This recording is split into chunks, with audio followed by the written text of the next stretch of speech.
Hi ಸ್ನೇಹಿತರೆ, welcome to our channel Mithun Raj ಅಡಿಗೆ ಮನೆ. ಇವತ್ತಿನ ವಿಡಿಯೋದಲ್ಲಿ ಸ್ಪೆಷಲ್ ಆಗಿ ನಾನು ಜೋಳದಿಂದ ಇಡ್ಲಿನ ಯಾವ ಥರ ಮಾಡಬೇಕಂತ ತೋರಿಸ್ಕೊಡ್ತೀನಿ.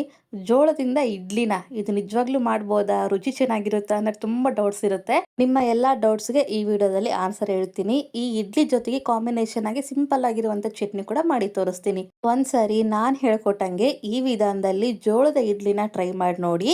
ನಾರ್ಮಲ್ ಆಗಿ ನಾವು ರವೆ ಇಡ್ಲಿನ ತಿಂತೀವಲ್ಲ, ಅದನ್ನ ಮರ್ತೇ ಹೋಗ್ತೀರಾ, ಇದು ಅಂತ ಗ್ಯಾರಂಟಿ. ಇನ್ಯಾಕೆ ತಡ, ಇವತ್ತೇ ಈ ರೆಸಿಪಿನ ಟ್ರೈ ಮಾಡ್ತೀರಲ್ವಾ?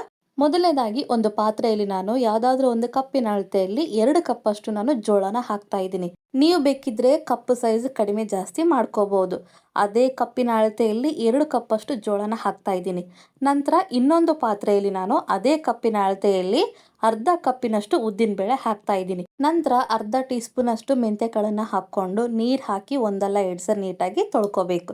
ಅಂಡ್ ನಿಮ್ಮೆಲ್ಲರ ಹತ್ರ ಒಂದು ರಿಕ್ವೆಸ್ಟ್, ನನ್ನ ಚಾನಲ್ನ ಮೊದಲನೇ ಬಾರಿ ನೋಡ್ತಾ ಇದ್ರೆ ಪ್ಲೀಸ್ ಎಲ್ಲರೂ ದಯವಿಟ್ಟು ಸಬ್ಸ್ಕ್ರೈಬ್ ಮಾಡ್ಕೊಳ್ಳಿ. ಪಕ್ಕದಲ್ಲಿರುವಂತ ಬೆಲ್ ಬಟನ್ ಕ್ಲಿಕ್ ಮಾಡಿದ್ರೆ ನಾನು ಯಾವಾಗ ವಿಡಿಯೋಸ್ ಹಾಕಿದ್ರೆ ನೋಟಿಫಿಕೇಶನ್ ಬರುತ್ತೆ. ಜೋಳ ಮತ್ತೆ ಉದ್ದಿನ ಬೇಳೆನ ನೀಟಾಗಿ ತೊಳ್ಕೊಂಡಿದ್ಮೇಲೆ ಮತ್ತೆ ನೀರು ಹಾಕ್ಬಿಟ್ಟು 4 ರಿಂದ 5 ತಾಸು ನೆನೆಯಕ್ಕೆ ಬಿಡಬೇಕು. ಎಷ್ಟು ಚೆನ್ನಾಗಿ ನೆನೆಯುತ್ತೋ ಈ ಇಡ್ಲಿ ಅಷ್ಟು ಸಾಫ್ಟಾಗಿ ಸ್ಪಾಂಜಿಯಾಗಿ ಬರುತ್ತೆ. ಇವಾಗ ಮುಚ್ಚೋಳನ ಮುಚ್ಚಿ ಒಂದು 4 ರಿಂದ 5 ತಾಸು ಮಿನಿಮಮ್ ನೆನಿಬೇಕು. ಟೈಮ್ ಇದೆ ಅಂತಂದರೆ ಒಂದು 5-6 ತಾಸು ನೆನೆಸಿ. 5-6 ತಾಸು ಆದಮೇಲೆ ತೋರಿಸ್ತಾ ಇದ್ದೀನಿ ನೋಡಿ, ಉದ್ದಿನಬೇಳೆ ಎಷ್ಟು ಚೆನ್ನಾಗಿ ನೆಂದಿದೆ, ಅದೇ ರೀತಿಯಾಗಿ ಜೋಳ ಕೂಡ ಚೆನ್ನಾಗಿ ನೆಂದಿದೆ.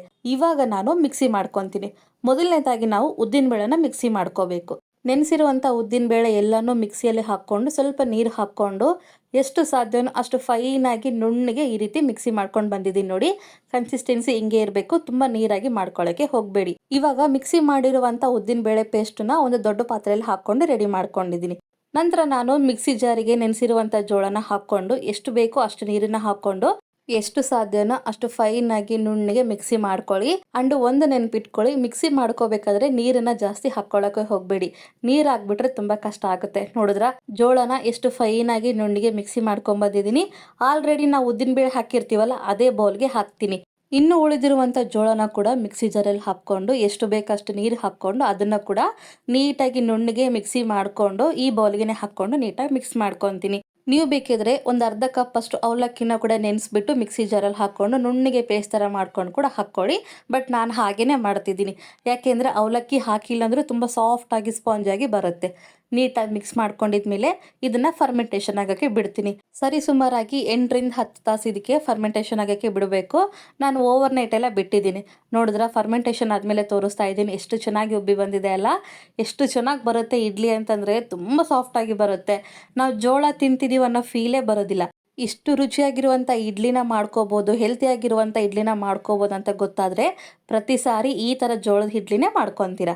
ನಂತರ ಇದಕ್ಕೆ ರುಚಿಗೆ ತಕ್ಕಷ್ಟು ಉಪ್ಪನ್ನು ಹಾಕ್ಕೊಂಡು ಸ್ವಲ್ಪ ಅಂದರೆ ಸ್ವಲ್ಪ ಒಂದು ಚಿಟಿಕೆಯಷ್ಟು ಅಡುಗೆ ಸೋಡಾನ ಹಾಕ್ಕೊಂಡು ಇನ್ನೊಂದು ಸರಿ ನೀಟಾಗಿ ಮಿಕ್ಸ್ ಮಾಡ್ಕೊತೀನಿ.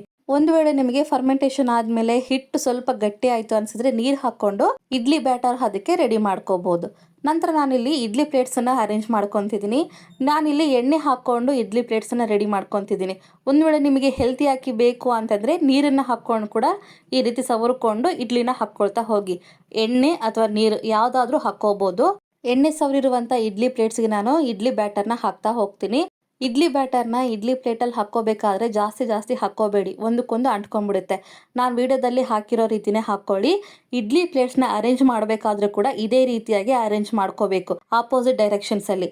ಈ ಕಡೆ ಇಡ್ಲಿ ಪಾತ್ರೆಯಲ್ಲಿ ನೀರು ಕೂಡ ಚೆನ್ನಾಗಿ ಕುದೀತಾ ಇದೆ. ಇವಾಗ ಇಡ್ಲಿ ಪ್ಲೇಟ್ಸ್ನ ಇಟ್ಬಿಟ್ಟು ಗ್ಯಾಸನ್ನು ಐ ಫ್ಲೇಮ್ನಲ್ಲಿ ಇಟ್ಕೊಂಡು ಒಂದು 10 ನಿಮಿಷ ಬೇಯಿಸ್ಕೊಳ್ಳಿ. ನಂತರ ಈ ಕಡೆ ನಾನು ಚಟ್ನಿ ಮಾಡ್ಕೊಳ್ಳೋಕ್ಕೆ ಒಂದು ಪಾನಲ್ಲಿ 1 ಟೇಬಲ್ ಸ್ಪೂನ್ ಅಷ್ಟು ಎಣ್ಣೆ ಹಾಕ್ತಿದ್ದೀನಿ. ಎಣ್ಣೆ ಬಿಸಿ ಆದಮೇಲೆ ಒಂದು 5 ರಿಂದ 6 ಒಣಮೆಣಸಿನ್ಕಾಯಿನ ಹಾಕ್ಕೊಂಡು ಗ್ಯಾಸನ್ನು ಲೋ ಫ್ಲೇಮಲ್ಲಿ ಇಟ್ಕೊಂಡು ಒಣಮೆಣಸಿನ್ಕಾಯಿ ಕ್ರಿಸ್ಪಿ ಆಗೋವರೆಗೂ ಫ್ರೈ ಮಾಡ್ಕೋಬೇಕು.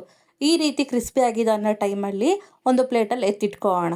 ನಂತರ ಅದೇ ಎಣ್ಣೆಗೆ ನಾನು 1 ಟೇಬಲ್ ಸ್ಪೂನ್ ಅಷ್ಟು ಕಡಲೆಬೇಳೆ ಹಾಕ್ತಾ ಇದ್ದೀನಿ. ನಂತರ 6 ರಿಂದ 7 ಬೆಳ್ಳುಳ್ಳಿನ ಹಾಕ್ತಾ ಇದ್ದೀನಿ. ಒಂದು ಮೀಡಿಯಂ ಸೈಜ್ ಆಗಿರುವಂಥ ಈರುಳ್ಳಿನ ಈ ರೀತಿ ಸಣ್ಣದಾಗಿ ಕಟ್ ಮಾಡ್ಕೊಂಡು ಹಾಕ್ಕೊಳ್ಳಿ. ನಂತರ ಗ್ಯಾಸನ್ನ ಮೀಡಿಯಂ ಫ್ಲೇಮಲ್ಲಿ ಇಟ್ಕೊಂಡು ಜಸ್ಟ್ ಈರುಳ್ಳಿನ ಫ್ರೈ ಮಾಡ್ಕೋಬೇಕಷ್ಟೇ, ಗೋಲ್ಡನ್ ಕಲರ್ ಬರಬೇಕು ಅನ್ನೋದು ಏನಿಲ್ಲ.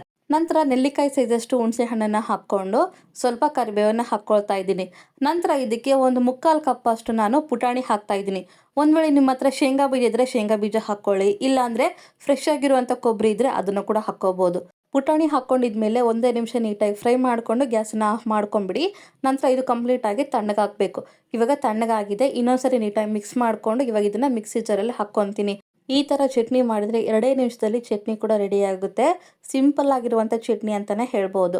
ಎಲ್ಲವನ್ನು ಮಿಕ್ಸಿ ಜಾರಲ್ಲಿ ಹಾಕ್ಕೊಂಡಿದ್ಮೇಲೆ ಫ್ರೈ ಮಾಡಿರುವಂಥ ಒಣಮೆಣಸಿನ್ಕಾಯಿ, ಒಂದು ಅರ್ಧ ಟೀ ಸ್ಪೂನಷ್ಟು ಜೀರಿಗೆ, ರುಚಿಗೆ ತಕ್ಕಷ್ಟು ಉಪ್ಪನ್ನ ಹಾಕ್ಕೊಂಡು ಎಷ್ಟು ಬೇಕೋ ಅಷ್ಟು ನೀರನ್ನು ಹಾಕ್ಕೊಂಡು ಎಷ್ಟು ಸಾಧ್ಯನೋ ಅಷ್ಟು ಫೈನಾಗಿ ನುಣ್ಣಗೆ ಮಿಕ್ಸಿ ಮಾಡ್ಕೊಳ್ಳಿ.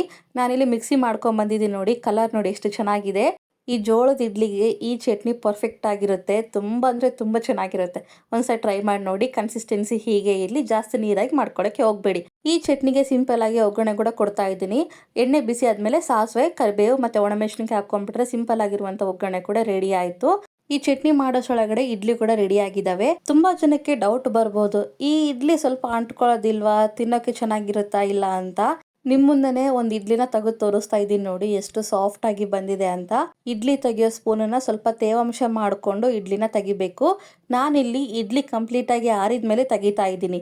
ಯಾಕೆಂದರೆ ಬಿಸಿ ಬಿಸಿ ಆಗಿರುವಂಥ ಇಡ್ಲಿ ಕೈಗೆ ಸುಡುತ್ತೆ ಅಂತ. ಹಾಗಾಗಿ ಸ್ವಲ್ಪ ಉಗುರು ಬೆಚ್ಚಗಾಗಿರುವಂಥ ಇಡ್ಲಿನ ತೆಗೆದು ತೋರಿಸ್ತಾ ಇದ್ದೀನಿ. ಎಲ್ಲ ಇಡ್ಲಿನ ಒಂದು ಪ್ಲೇಟಲ್ಲಿ ಹಾಕ್ಕೊಂಡು ಚಟ್ನಿ ಜೊತೆಗೆ ಸರ್ವ್ ಮಾಡಿಕೊಂಡ್ರೆ ತುಂಬಾನೇ ಸಿಂಪಲ್ ಆಗಿರುವಂಥ ಹೆಲ್ತಿ ಆಗಿರುವಂಥ ಜೋಳದ ಇಡ್ಲಿ ರೆಡಿನೇ ಆಗೋಗುತ್ತೆ. ನೀವು ಇಡ್ಲಿನ ಸರ್ವ್ ಮಾಡ್ಕೋಬೇಕಾದ್ರೆ ಬಿಸಿ ಬಿಸಿಯಾಗಿ ಸರ್ವ್ ಮಾಡ್ಕೊಳ್ಳಿ.